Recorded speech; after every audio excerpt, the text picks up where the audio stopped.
വിഴിഞ്ഞം തുറമുഖത്തിന്റെ ഉദ്ഘാടന വേദിയിൽ വെച്ച് അപ്രതീക്ഷിതമായ ഒരു അടി കിട്ടിയിരിക്കുകയാണ് പ്രധാനമന്ത്രി മോദിക്ക്. ഘോരഘോരം കാര്യങ്ങൾ എണ്ണിപ്പറഞ്ഞ് വണ്ണം കൂട്ടുന്നതിനിടയിലാണ് ഇത്തരത്തിലൊരടി നനച്ചിരിക്കാത്ത നേരത്ത് മോദിയെ തേടിയെത്തിയത്.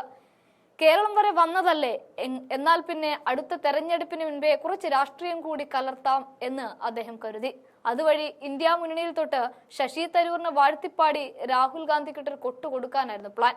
എന്നാൽ പരിഭാഷകന്റെ വേഷമണിഞ്ഞവൻ മോദിയുടെ ഇത്തരം കുരുട്ടു പ്രകടനത്തെ തർജ്ജമ ചെയ്യാതെ ഒറ്റ നിൽപ്പങ്ങനെ നിന്നു. ഗൗതം അദാനിക്ക് തമാശ കലർത്തിയ ഉപദേശമായിരുന്നു ഇവിടെ പ്രധാനമന്ത്രി നൽകിയത്. മുഖ്യമന്ത്രി പിണറായി വിജയന് നന്ദിയും പറഞ്ഞു. വിഴിഞ്ഞം തുറമുഖ ഉദ്ഘാടനത്തിൽ അനന്തപത്മനാഭനെയും ശ്രീ ശങ്കരാചാര്യരെയും ഉയർത്തി തുടങ്ങിയ പ്രസംഗത്തിൽ രാജ്യത്തിന് രാഷ്ട്രീയ സന്ദേശം നൽകുന്ന ഇടമായി കേരളം മാറിയെന്ന് പറയാതെ പറഞ്ഞു വെക്കുകയായിരുന്നു.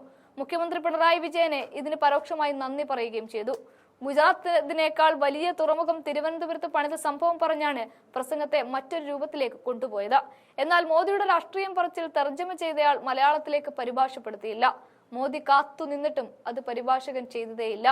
ഇന്ത്യ അലയൻസിനെ പരിഹസിച്ച മോദിയുടെ ഹിന്ദിയിലെ വാക്കുകൾ അങ്ങനെ മലയാളത്തിൽ വേദിയിൽ ഉയർന്നു കേട്ടതുമില്ല. അതും കൗതുകമായി.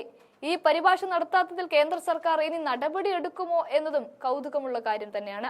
എന്തായാലും താൻ പറഞ്ഞത് മലയാളത്തിൽ പറയാത്തതിന്റെ പരിഭവം മോദിയുടെ മുഖത്തുണ്ടായിരുന്നു. എന്നാൽ പോലും അദ്ദേഹം അത് പ്രകടിപ്പിക്കാതെ പ്രസംഗം തുടരുകയായിരുന്നു.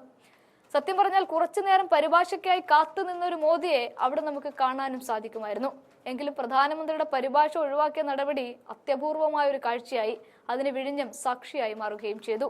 ഇന്നത്തെ പരിപാടി ഇന്ത്യ സഖ്യത്തിലെ പലരുടെയും ഉറക്കം കളയുമെന്നാണ് മോദി പറഞ്ഞത്. ഇതാണ് തർജ്ജമയിൽ നിന്നും ഒഴിവാക്കിയത്. രാഹുൽ ഗാന്ധിയെ ലക്ഷ്യമിട്ട് തന്നെയായിരുന്നു ഈ ഒളിയമ്പ്.